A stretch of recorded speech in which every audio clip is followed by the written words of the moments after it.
Record জয়ে নারী one day বিশ্বকাপের বাছাই পর্ব শুরু করলো বাংলাদেশ। নিগার সুলতানার সেঞ্চুরির ম্যাচে থাইল্যান্ডকে 178 রানে হারিয়েছে টাইগ্রেসরা।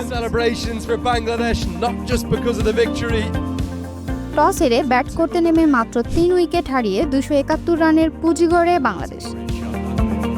80 বলে 101 রান করেন অধিনায়ক নিগার সুলতানা জ্যোতি। এটি জ্যোতির ক্যারিয়ারের প্রথম ওয়ানডে সেঞ্চুরি। 15-4 ও 1 ছক্কায় 78 বলের সেঞ্চুরির দিনে বাংলাদেশিদের মধ্যে দ্রুততম শতকের রেকর্ডও করেন টাইগ্রেস অধিনায়ক। এছাড়া 94 রানে অপরাজিত ইনিংস খেলেন শারমিন আক্তার। 53 রান করেন ফারজানা হক। জবাবে ফাহিমা খাতুন ও জান্নাতুল ফেরদৌসের বোলিং তোপে মাত্র 93 রানে গুটিয়ে যায় থাইল্যান্ড। দুজনেই নেন 5টি করে উইকেট। এটি রানের হিসেবে বাংলাদেশ নারী দলের সর্বোচ্চ ব্যবধানে জয়। এর আগে আইরিশ মেয়েদের বিপক্ষে 154 রানে পাওয়া জয় ছিল রানের হিসেবে সর্বোচ্চ। নিজেদের দ্বিতীয় ম্যাচে 13 এপ্রিল আয়ারল্যান্ডের মুখোমুখি হবে বাংলাদেশ। 15 এপ্রিল পরের ম্যাচে প্রতিপক্ষ স্কটল্যান্ড।